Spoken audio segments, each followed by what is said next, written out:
A very good noon to each and every one of you. Welcome back once again to परचम. I am Richa Sharma और आज हमें cover करने हैं 23rd of April के current affairs.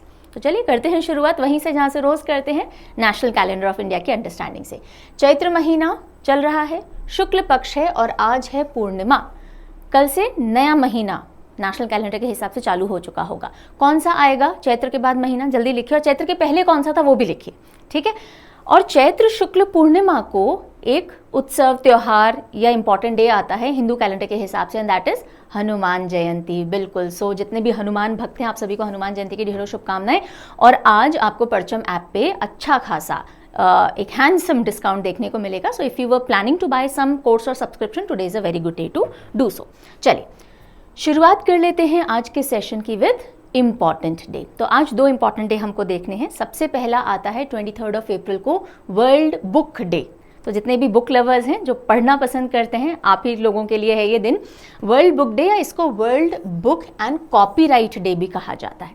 Copyright होता है कि आपकी कोई भी क्रिएटिव काम है, जैसे आपने कुछ लिखा है, कोई और उसको अपने नाम से प्रोजेक्ट ना करे, इसके लिए आप कॉपीराइट करवा सकते हो अपनी चीज़ों को. So world book and copyright day, popularly इसको क्या कहा जाता है, वर्ल्ड बुक डे कहा जाता है. कब आता है, 23rd अप्रैल को आता है. इसको इंटरनेशनल डे ऑफ बुक भी कहा जाता है.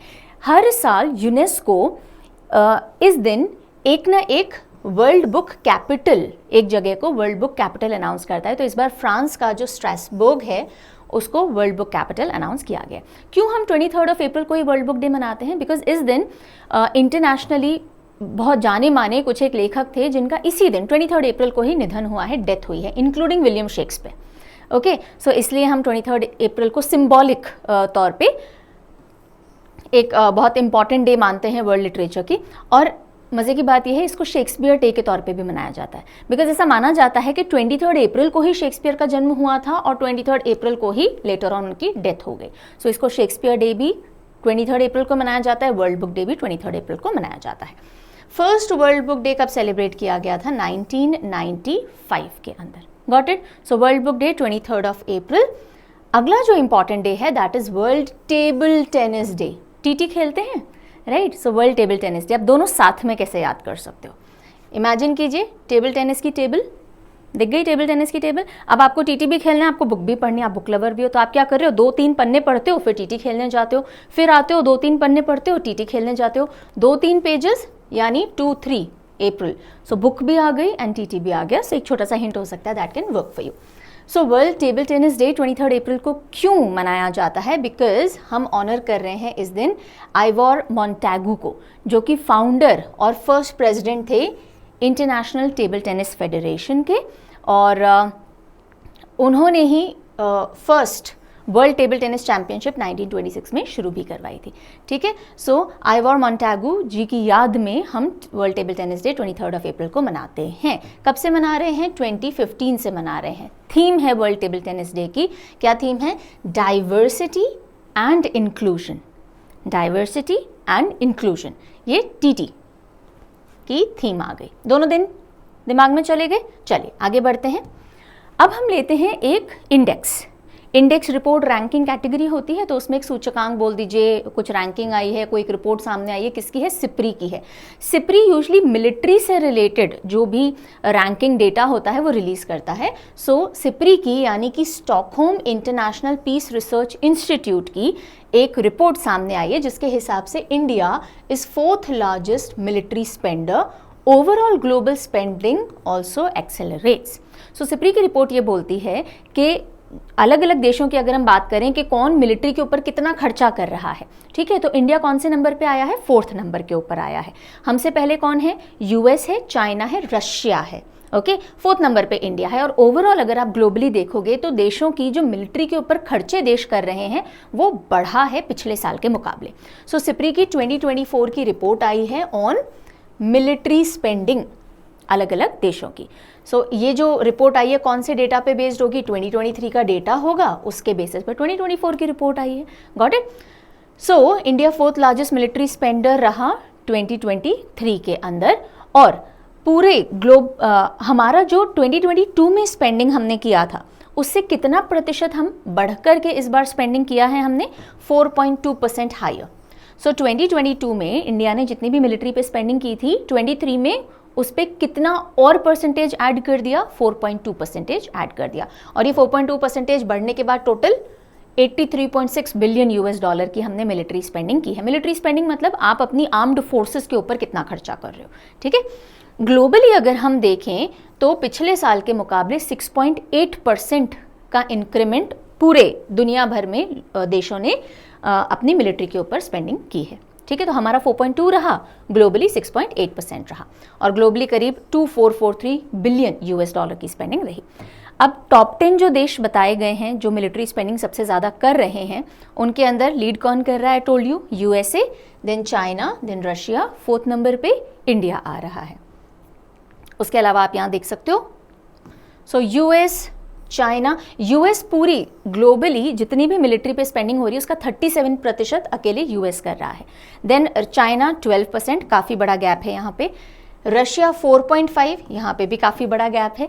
इंडिया 3.4, पूरे देश में सारे कंट्रीज मिलकर के जितना भी मिलिट्री स्पेंडिंग कर रहे हैं उसका 3.4% इंडिया कर रहा है। Then come Saudi Arabia, UK, Germany, Ukraine, France, so on and so forth, ठीक है। चलिए, दो इंपॉर्टेंट डेटा और सामने आए हैं कि ठीक है, सबसे ज़्यादा military spending in terms of US dollars US ने यानी यूनाइटेड स्टेट्स ऑफ अमेरिका ने की मिलिट्री के ऊपर। लेकिन अगर हम परसेंटेज इंक्रीज की बात करें, यानी 2022 से 2023 में कौन सा देश है जिसने अपनी मिलिट्री स्पेंडिंग बहुत ज़्यादा बढ़ा दी, कितने प्रतिशत, 105% से बढ़ा दी, तो वो देश कौन सा है, that is democratic Republic of Congo. सबसे ज़्यादा परसेंटेज इंक्रीज मिलिट्री स्पेंडिंग में कौन से देश ने किया है, डेमोक्रेटिक रिपब्लिक ऑफ कॉन्गो ने किया है, क्योंकि यहाँ बहुत लंबा कॉन्फ्लिक्ट चला आ रहा है सरकार और आर्म्ड फोर्सेस के, यहाँ के जो आर्म्ड ग्रुप्स हैं देश के, उनके बीच में। इसके चलते मिलिट्री स्पेंडिंग बहुत बड़ी है इस पर्टिकुलर देश में। सेकेंड नंबर पे जो लार्जेस्ट परसेंटेज इंक्रीमेंट देखा गया 2022 और 23 के बीच में, वो देखा गया साउथ सुडान में। यहाँ पे भी सुडानी सिविल वॉर जैसी सिचुएशन है, तो यहाँ करीब 78%, 22 से 23 तक कितना प्रतिशत मिलिट्री स्पेंडिंग बढ़ा है, इसकी हम बात करें तो सबसे पहले democratic Republic of Congo, second number पे साउथ सुडान। ओवरऑल अगर हम डॉलर के टर्म्स में बात करें तो यूएसए ने सबसे ज़्यादा की है, then China, then Russia, 4th number पे इंडिया आया है। Got it. चलिए, मुझे ये बता दीजिए 2022 में मिलिट्री स्पेंडिंग रैंकिंग में इंडिया कौन से रैंक पे था। जैसे इस बार हम 4th रैंक पे आए हैं, लास्ट ईयर यानी जो 2023 की रिपोर्ट आई होगी, ध्यान दीजिएगा, इस बार 24 की रिपोर्ट आई है लेकिन 23 के डेटा पे बेस्ड है। तो आप ऐसे समझिए, मैं आपसे पूछ रही हूँ सिप्री मिलिट्री स्पेंडिंग 2023 रिपोर्ट के हिसाब से इंडिया की क्या रैंक रही थी, write down in the comment section. इस बार हमने 24 रिपोर्ट पढ़ी है।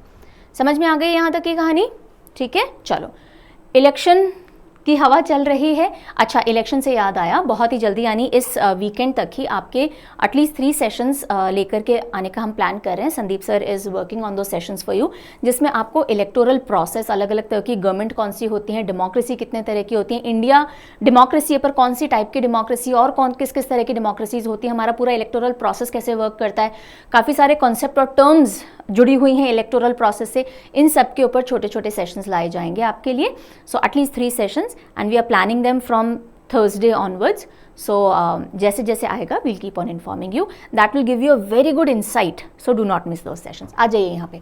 सो अगली खबर आ रही है कि फॉर द फर्स्ट टाइम, पहली बार अंडमान एंड निकोबार आइलैंड्स से एक पर्टिकुलर पीवीटीजी है, particularly vulnerable tribal group, PVTG क्या होते हैं अभी और ढंग से मैं समझा दूंगी। ट्राइबल ग्रुप्स होते हैं ना, सो उनमें भी जो और भी रिमोट होते हैं उनको पीवीटीजी में डाला जाता है।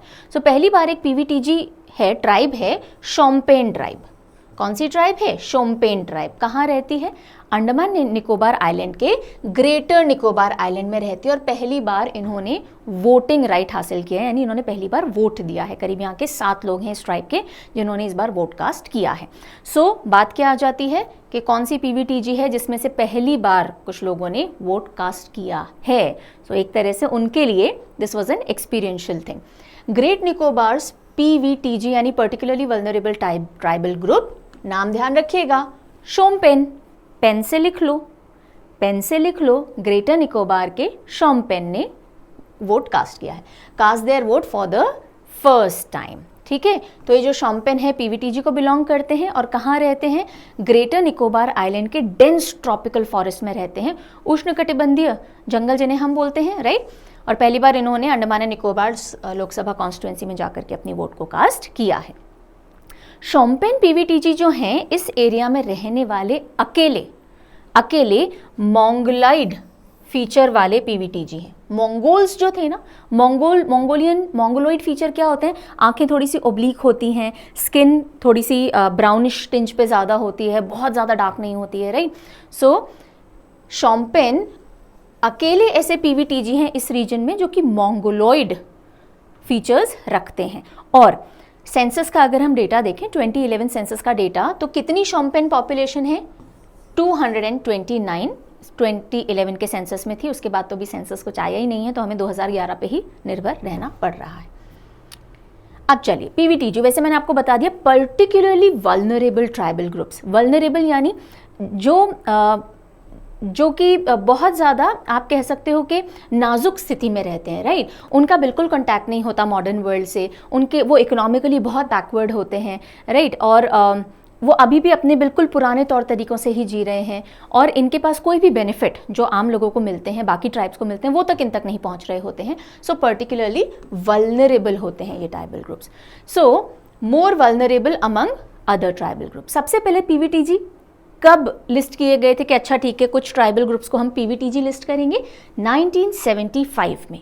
कब किए गए थे, 1975 में गवर्नमेंट ऑफ इंडिया ने 52 ट्राइबल ग्रुप्स को पीवीटीजी डिक्लेयर किया था एक कमेटी की रिकमेंडेशन पे। कौन सी कमेटी थी, that committee was Dhebar commission, committee नहीं थी कमीशन थी, डेबर कमीशन के रिकमेंडेशन पे 1975 में पहली बार 52 ट्राइबल ग्रुप्स को पीवीटीजी कैटेगराइज किया गया था, डिक्लेयर किया गया था। आज की अगर हम बात करें 2024 की, 75 PVTGs are there in India, okay. 705 scheduled tribes में से 75 पीवीटीजीज हैं।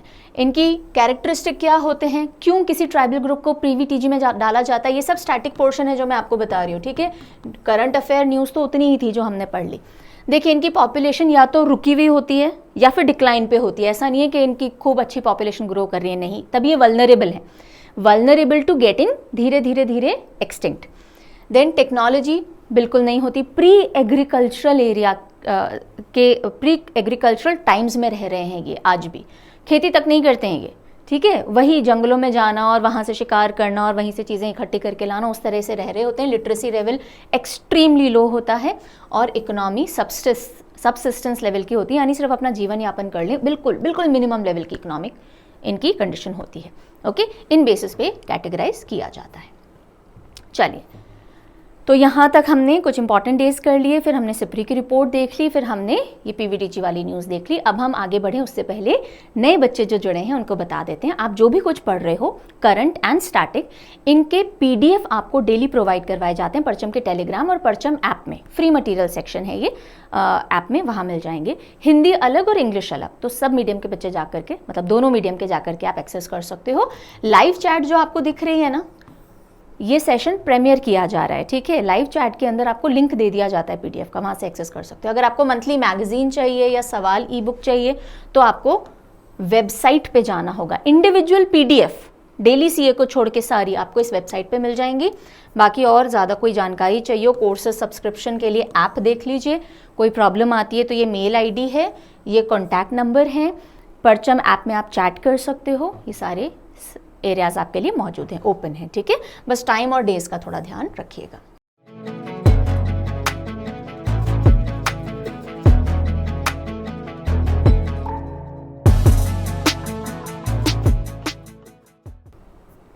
चलिए अगली न्यूज़ की तरफ रुख करते हैं। Now let us come over to an appointment related news.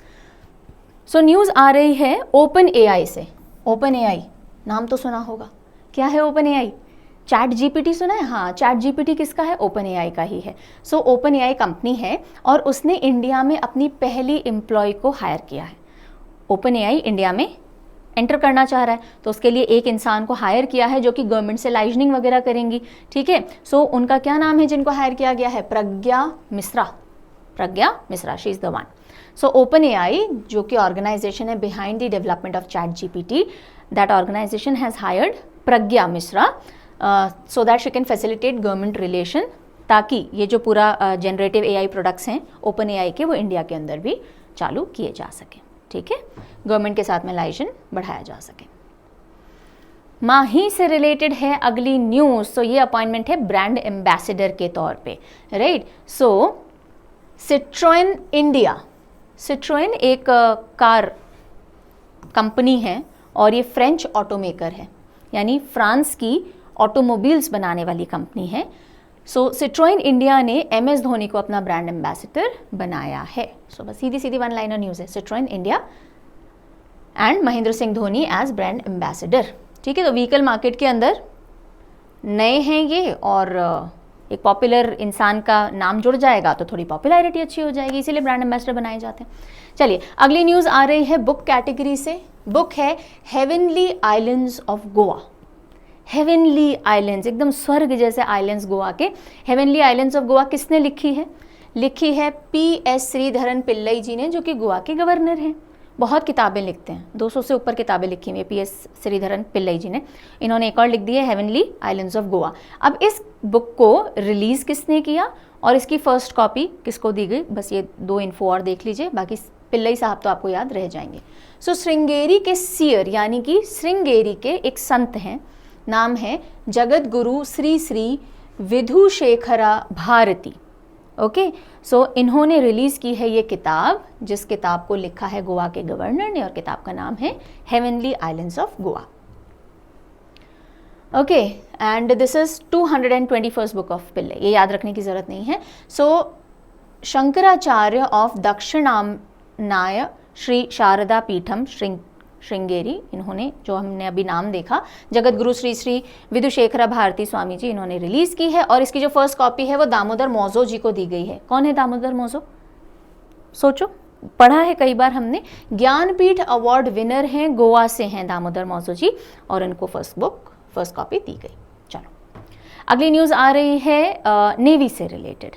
Okay, so INSV Tarini, INSV Tarini returns triumphant, यानी विजयी होकर लौटी है after historic trans oceanic expedition. Trans oceanic यानी एक ओशन को पार करना, एक साइड से पूरा पार करके दूसरे साइड जाना, that is called trans, right. So trans oceanic expedition पे INS तारिणी निकली थी विथ 2 फीमेल ऑफिसर्स, और वो गोवा से निकल के और जो मॉरिशस है वहाँ तक गए और फिर वापस आए हैं। तो पूरा इंडियन ओशन पार किया है उन्होंने इस तरह से, फ्रॉम इंडिया टू मॉरिशस, और अब वो वापस आए हैं। करीब 2 महीने की ये पूरी एक जर्नी रही, और पहली बार किसी इंडियन फीमेल ने ये ट्रांस ओशनिक जर्नी पूरी की है, इसलिए हिस्टोरिक है, ठीक है। तो आप समझ लीजिए INSV क्या है? Indian naval selling vessel. Proper ship नहीं थी, एक वेसल होता है ना, वो इस तरह की नाव नहीं होती है, ऐसी सी जो होती है ना, इस तरह का एक वेसल। सो उसका नाम क्या है? INSV तारिणी। तो गोवा से चली, करीब 2 महीने की अपनी पूरी ट्रांस ओशनिक जर्नी की है, जिसमें वो इंडियन ओशन पार करके कहाँ पहुँची? पोर्ट लुइस, मॉरिशस पहुँची, और वापस गोवा आए हैं। और इस एक्सपेडिशन में जो 2 ऑफिसर्स हैं, lieutenant commander Dilna K and lieutenant commander Roopa A. Dilna, Roopa, okay, Dilna and Roopa, ये 2 लेफ्टिनेंट कमांडर्स हैं, इंडियन नेवी के ऑफिसर्स हैं, विमेन ऑफिसर्स। और ये हिस्टोरिक इसलिए बिकॉज पहली बार first women from India to have accomplish this feat. Got it?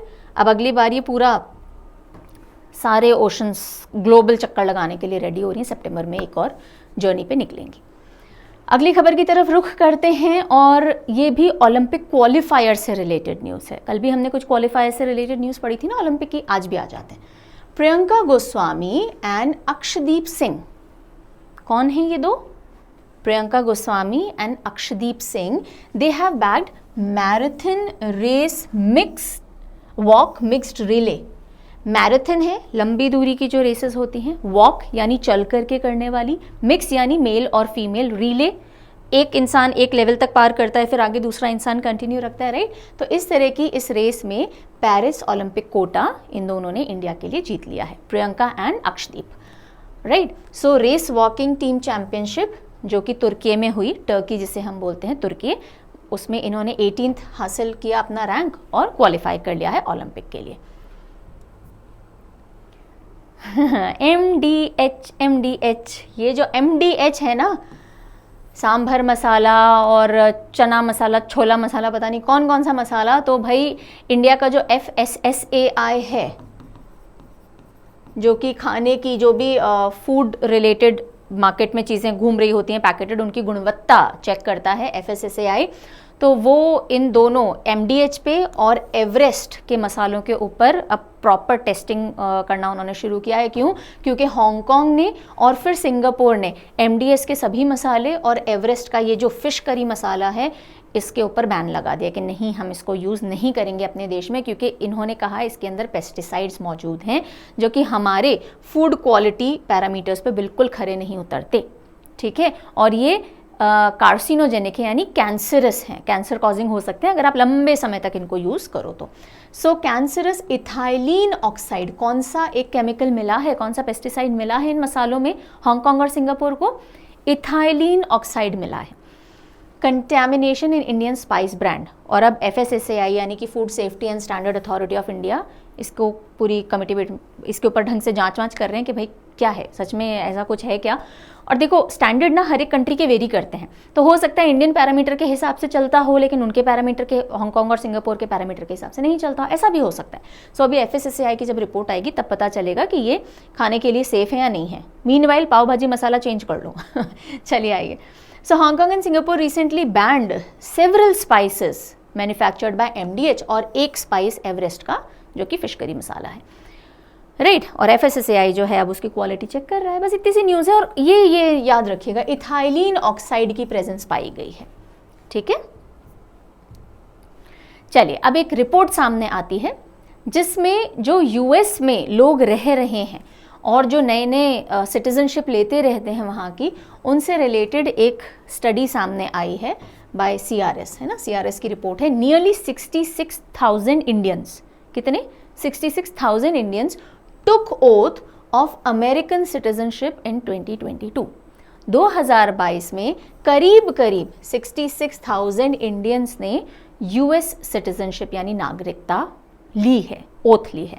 ठीक है, वहाँ की नागरिकता ली है यानी हमारे यहाँ की छोड़ी होगी, क्योंकि डुअल सिटीजनशिप तो है ही नहीं इंडिया के अंदर, right. So as many as 65,960 Indians यानी close to 66,000 individuals officially became US citizens. ठीक है, और this is the second largest source for the country for new citizen, यानी कि 2022 के अंदर, ये डेटा कब की बात कर रहा है? 2022 की बात कर रहा है। 2022 में एज पर कांग्रेशनल रिपोर्ट जितने भी नए लोगों ने सिटीजनशिप ली है यूनाइटेड स्टेट्स ऑफ अमेरिका की, उसमें सबसे पहला नंबर कौन से देश से आए हुए लोगों का है? मैक्सिको से आए हुए। और सेकेंड लार्जेस्ट नंबर कौन से देश का है? इंडिया का है। तो इंडिया ने सेकेंड लार्जेस्ट सोर्स कंट्री के तौर पर कॉन्ट्रीब्यूट किया है नए US नेशनल्स के अंदर। समझ में आ गई बात? Okay, now it is estimated that 46 million foreign born persons resided in US in 2020। 2022 के अंदर यूनाइटेड स्टेट्स ऑफ अमेरिका में कितने फॉरेन बॉर्न रह रहे थे लोग? करीब 46 मिलियन, जो कि 14% है पूरी पॉपुलेशन का। US की जितनी भी पॉपुलेशन है उसका 14% फॉरेन बॉर्न लोग रह रहे थे। अब जरूरी नहीं है सिटीजन्स हो, लेकिन फॉरेन बॉर्न लोग रह रहे थे। और इस 14% का करीब 53% ऐसा है जो कि नेचुरलाइज सिटीजन बताते हैं खुद को। नेचुरलाइज सिटीजन मतलब वो कहीं और जन्मे थे और बाद में उन्होंने US की सिटीजनशिप ले ली है। ठीक है, so a good deal of United States of Americas residents are naturalise citizen, यानी वो जन्मे कहीं और थे और उन्होंने बाद में USA की सिटीजनशिप ली है। ठीक है, individual born in Mexico largest number naturalisation में रिप्रेजेंट करते हैं, यानी जिन्होंने बाद में USA की सिटीजनशिप ली है। उसके बाद India, Philippine, Cuba, Dominican Republic. So बात वही है, घूम फिर के इतना मोटा मोटा ध्यान रखो कि 2022 में जितने भी लोगों ने US की सिटीजनशिप ली है उस पर टॉप कौन सी कंट्री से लोग रहे? मैक्सिको से। सेकेंड टॉप कौन रहे? इंडिया से। बस चलो आ जाओ, अगली खबर के लिए चलते हैं नेपाल। अच्छा, आज हमें एक बहुत इंपॉर्टेंट न्यूज़ कवर करनी है, मैंने स्टार्टिंग में तो बताया नहीं आपको।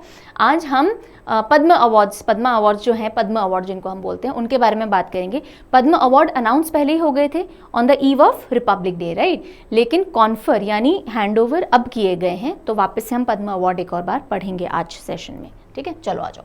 मीनवाइल नेपाल घूम के आते हैं। Nepal hosts first international rainbow tourism conference.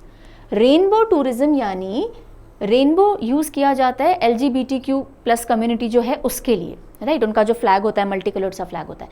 सो नेपाल ने पहला एक ऐसा international rainbow tourism conference hold किया, यानी कि ऑर्गेनाइज किया, एक मैसेज देने के लिए कि जो भी minority community belonging to LGBTQ+ etcetera हैं, वो आकर के नेपाल में आराम से एज अ टूरिस्ट रह सकते हैं, घूम सकते हैं, उनको किसी तरह की कोई परेशानी नहीं होगी। We are a LGBT friendly tourism destination, ये मैसेज नेपाल ने दिया। और हमने देखा अभी तो थोड़े टाइम पहले हमने पढ़ा था ना कि 2023 के अंदर जून में नेपाल ने legal registration of same sex marriages को स्टार्ट कर दिया था कि अगर आप सेम सेक्स के हो, आपने मैरिज किया है, तो आपका बिल्कुल बाकायदा रजिस्टर की जाएगी marriage. So Nepal is a same sex marriage friendly nation, LGBTQ+ community के लिए भी बहुत ओपन है। सो इसी के चलते इन्होंने पहला एक ऐसा इंटरनेशनल रेनबो कॉन्फ्रेंस ऑर्गेनाइज किया। और किसने ऑर्गेनाइज किया नेपाल में भी? मायाको पहचान नेपाल, ये एक NGO है, उन्होंने ऑर्गेनाइज किया। Got it?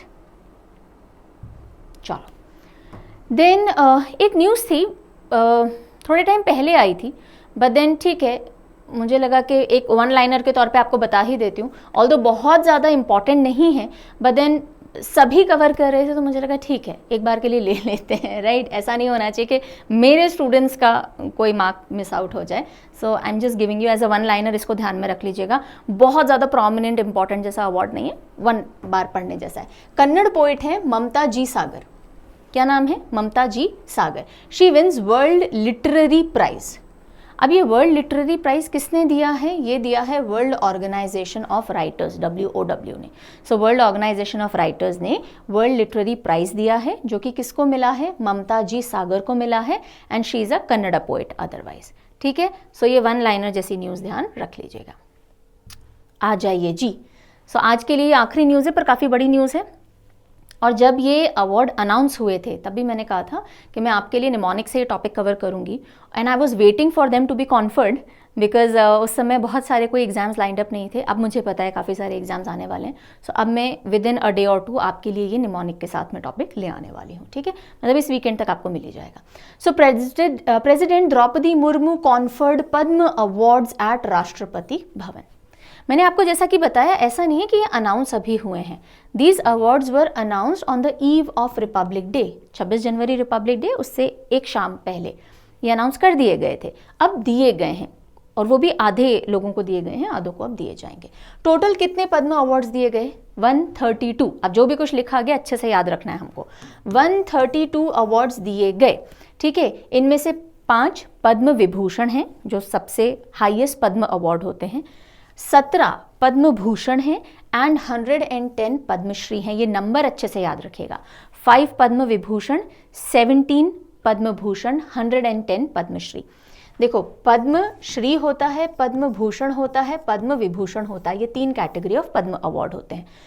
ये जो पद्म विभूषण है सेकंड हाईएस्ट सिविलियन ऑनर है, क्योंकि इसके ऊपर क्या आता है? भारत रत्न आता है। ठीक है, भारत रत्न आता है, पर वो पद्म अवार्ड की कैटेगरी में नहीं है ना। सो हाईएस्ट पद्म अवार्ड पूछा जाए तो कौन सा होगा? पद्म विभूषण होगा। हाईएस्ट सिविलियन अवार्ड पूछा जाए तो भारत रत्न होगा। 2024 में कितने लोगों को भारत रत्न मिला है? 5 लोगों को। किन किन को मिला है लिखो, और एक को छोड़ के बाकी सब पॉस्थ्यूमस कैटेगरी में थे। 5 भारत रत्न के नाम लिख दीजिए। ठीक है, यहाँ तक की बात समझ में आई। इन 132 पद्म अवार्ड्स में से 30 विमेन कैटेगरी, मतलब विमेन हैं। 8 लोग ऐसे हैं जो फॉरेनर्स, NRI, PIO, OCI इन यानी overseas citizen of India, NRI non resident India, foreigners in category को बिलोंग करते हैं। 9 पॉस्थ्यूमस हैं, यानी वो अब नहीं रहे, उनकी मृत्यु हो चुकी है, लेकिन अब उनके लिए अवार्ड दिया जा रहा है। ठीक है, तो ये सारे नंबर याद रखने हैं जी। चलो, पद्म अवार्ड मैंने आपको बता दिया। देखो, ये रिपब्लिक डे की ईव पे अनाउंस किए जाते हैं। प्रेसिडेंट ऑफ इंडिया जो हैं वो इनको कॉन्फर करती हैं, यानी देती हैं। मार्च या अप्रैल में ये कॉन्फरिंग सेरेमनी होती है। अच्छा, इस बार ये भी बात आई कि अभी तो आचार संहिता लागू हो रखी है, तो फिर ये आपने कैसे अवार्ड्स दिए? ये तो ऐसा हो जाएगा, देखो सरकार ने अभी ये पद्म अवार्ड दिए हैं, क्योंकि इनका अनाउंसमेंट पहले ही हो चुका था। ठीक है, और पहले से इन्फॉर्मेशन जा चुकी थी। पद्म अवार्ड कौन से साल में शुरू किए गए हैं? 1954 में शुरू किए गए हैं और कुछ साल इंटरप्शंस रहे जब ये नहीं दिए गए, जैसे 78, 79 और 93 से लेके 97, इन सालों में पद्म अवार्ड्स नहीं दिए गए थे। चलो, अब पद्म विभूषण हमने क्या देखा, 5 लोगों को दिया गया है, राइट। 5 के नाम एकदम टिप्स पे याद रखिएगा, कुछ तो बहुत पॉपुलर फेस हैं। फॉर्मर वाइस प्रेसिडेंट रह चुके M Venkaiah Naidu, then actor Chiranjeevi and Vyjayanthimala Bali, then Bharatanatyam dancer हैं पद्म सुब्रमण्यम जी, और बिंदेश्वर पाठक जी जो सुलभ इंटरनेशनल के फाउंडर हैं, इनको पॉस्थ्यूमसली दिया गया है। बाकी इन 4 लोगों को भी, तो ये टोटल 5 पद्म विभूषण हो जाते हैं। ठीक है, ये इनकी डिटेल है। आपको सारे अवार्ड्स की डिटेल आज वाले PDF के अंदर मिल जाएगी। सो ये इंडिया का 2nd हाईएस्ट सिविलियन अवार्ड है, भारत रत्न के बाद मैंने बता दिया। किसको कौन सी फील्ड में मिला है और वो कौन से स्टेट से बिलोंग करते हैं, ये इन्फो याद रखनी है। पद्म विभूषण का सब कुछ याद रखना है, पद्म भूषण का सब कुछ याद रखना है, पद्मश्री सारे याद नहीं रखने, कुछ एक हैं जो मैं बताऊंगी वो ध्यान रख लीजिएगा। 110 बैठ के रटने की जरूरत नहीं है। ठीक है, चलिए पद्म भूषण पे आते हैं। 2nd highest Padma award and 3rd highest civilian award. So posthumously किसको दिया गया पद्म भूषण, कितने लोगों को दिया गया, वैसे 17 को, उसमें से posthumously actor Vijayakanth, M Fathima Beevi, पहली फीमेल जज of Supreme Court of India, Satyabrata Mukherjee जो कि वेस्ट बंगाल के फॉर्मर बीजेपी प्रेसिडेंट रह चुके हैं। ओके, देन तोगदान रिनपोचे, ये लद्दाख के एक स्पिरिचुअल लीडर हैं, तो इनको पॉस्थ्यूमसली दिया गया है। साथ ही साथ ताइवान के फॉक्सकॉन ग्रुप है, उसके चेयरमैन यूंग ल्यू, इनको भी पद्म भूषण से सम्मानित किया गया है। तो ये कुछ नाम हम पहले पढ़ रहे हैं जो थोड़े ज़्यादा प्रोमिनेंट है, उसके बाद पूरा टेबल आप देखोगे।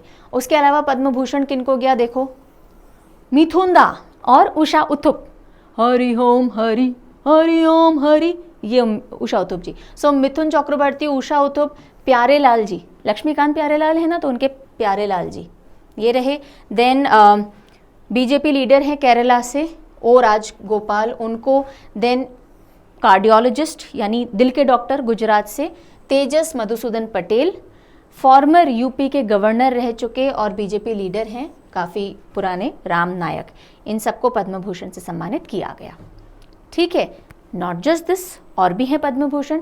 हॉर्मस जी एन कामा, ये इनका नाम सुना होगा आपने कभी, बॉम्बे समाचार जो गुजराती न्यूज़पेपर है उसके लीडिंग पब्लिशर हैं। Then Sitaram Jindal, industrialist, Jindal industrialist ना, वेटरन मराठी फिल्म डायरेक्टर हैं दत्तात्रेय अंबादास मायालू, सीनियर जर्नलिस्ट हैं कुंदन व्यास, और चंद्रेश्वर प्रसाद ठाकुर जो कि काला अजर एक बीमारी होती है उसके लिए इन्होंने अपना काम कंट्रीब्यूट किया है, एक फिजिशियन है, उनको भी पद्म भूषण से सम्मानित किया गया। बाकी ये रही पूरी टेबल।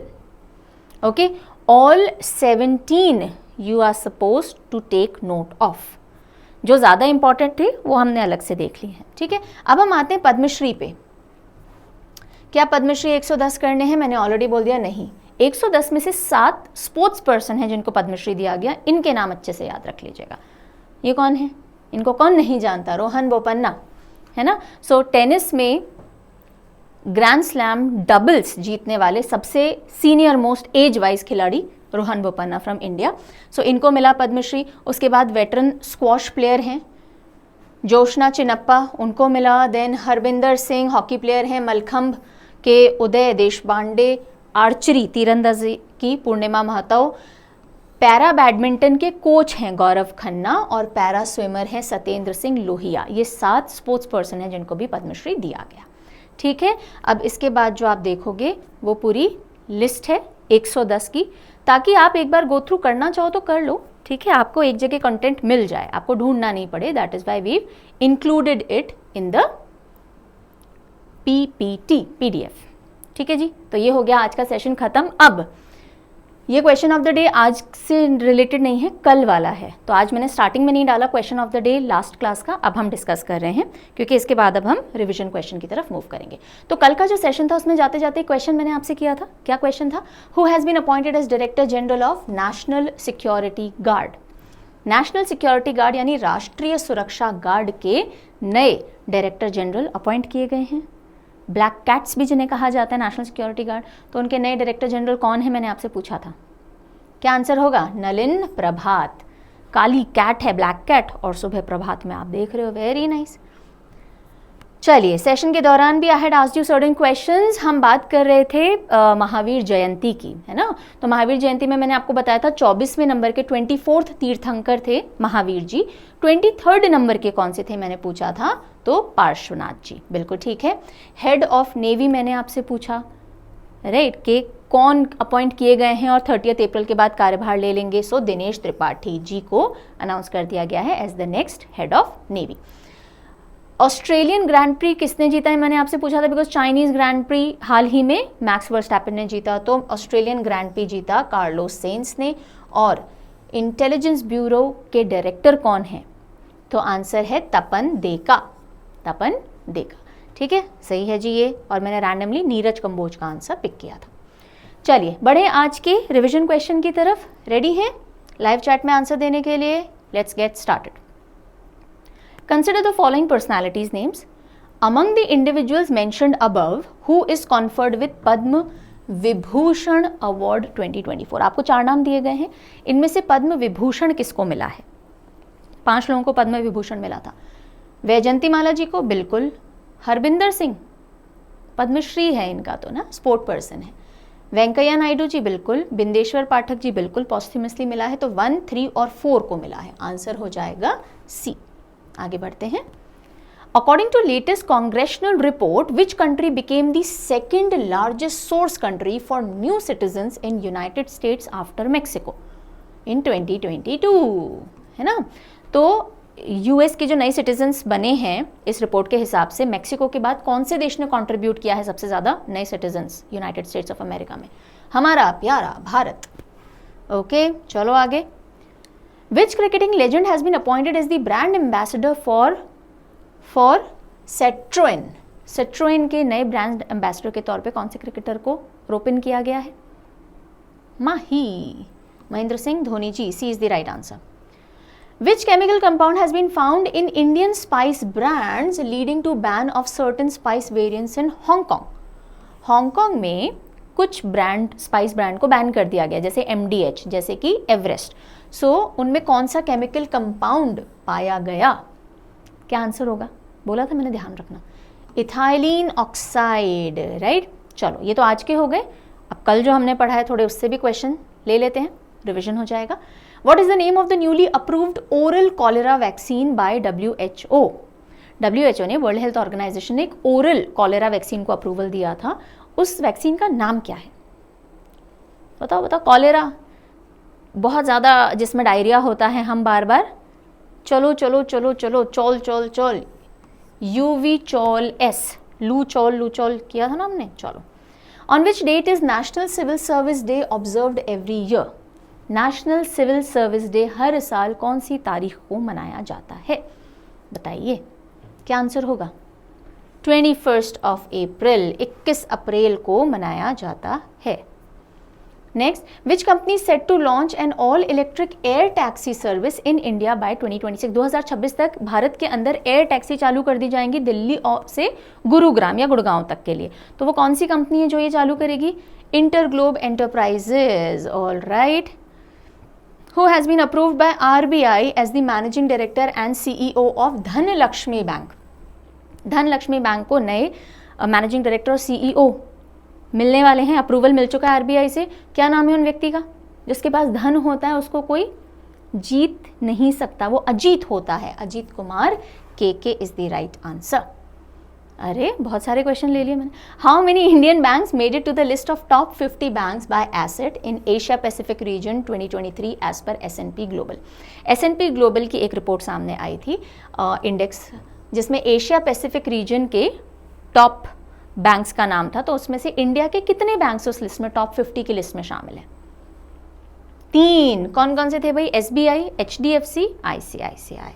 ओके, फाइनली ये रहा आपका क्वेश्चन ऑफ द डे। आज के जो भी हमने पढ़ा है उसके बेसिस पे अब इसका आंसर आप अपने कमेंट सेक्शन में लिखोगे। Question is which tribal group categorise as one of PVTG, particularly vulnerable tribal group? Okay, participated in election process for the first time in 2024 Lok Sabha seats. तो अभी जो इलेक्शन चल रहे हैं उसमें पहली बार एक पीवीटीजी ग्रुप है अंडमान साइड से जिन्होंने पार्टिसिपेट किया है। कौन सा वो ग्रुप है वो आपको बताना है। ठीक है जी, हो गया आज का सेशन समाप्त। आई रियली होप जो भी कुछ पढ़ाया सब समझ में आ गया होगा। एंड जाते जाते एक थॉट, आज क्योंकि वर्ल्ड बुक डे है ना, तो चलो बुक में से हमने एक निकाल लिया है लाइन, और वो लाइन क्या है? Tough times never last, tough people do. आजकल ना मुझे लगता है हमारी जब जनरेशन थी ना, मैं ये नहीं बोल रही हूँ देखिए हमारी जनरेशन सुपीरियर थी, आप लोग नहीं हो, ऐसा नहीं है, लेकिन अभी जो मैं पेरेंटिंग भी देखती हूँ, हम लोग बहुत सॉफ्ट पेरेंटिंग पे आ चुके हैं। अभी मैं जो बच्चों को देखती हूँ जो स्कूल में है, कॉलेज में है, जिनसे भी थोड़ा बहुत इंटरेक्शन होता है, वो जो स्ट्रगल करने की एक नेचुरल टेंडेंसी थी ना, वो धीरे धीरे मुझे लगता है थोड़ी थोड़ी कम होती जा रही है।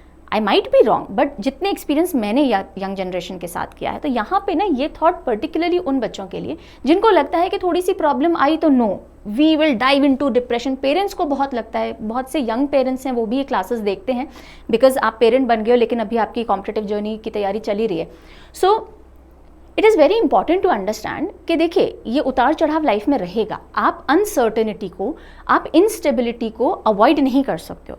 आप ये सोच लो कि नहीं बस एक जॉब मिल गया हमको, हमारा जीवन सेटल है, अब तो हम बिल्कुल शांति के लाइफ जिएंगे, ऐसा नहीं होता। आप जॉब ले लोगे तो भी अनसर्टेनिटी, उतार चढ़ाव आता ही रहेगा। सो इट इज़ वेरी इंपॉर्टेंट कि जो टफ टाइम्स है ना, इनसे घबराना थोड़ा कम कर दो, right? Because what is ultimately needed, जो आपको सेल थ्रू करेगा ना इस उतार चढ़ाव से, वो है आपका टफ कैरेक्टर। परेशानी सबके लाइफ में आती है, राइट? आप उसको किस तरीके से झेलते हो, that makes the whole lot of difference.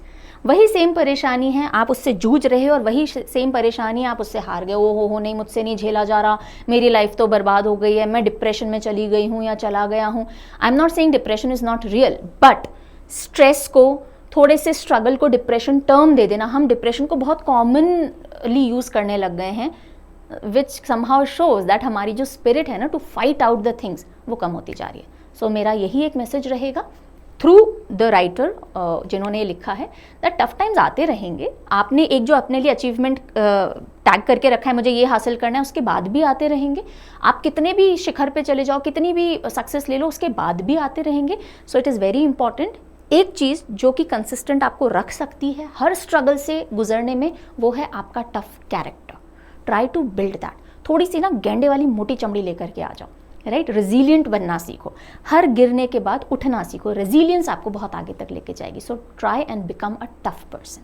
ठीक है, चलिए on this note I take a leave. कल मिलेंगे सेम टाइम, टाटा।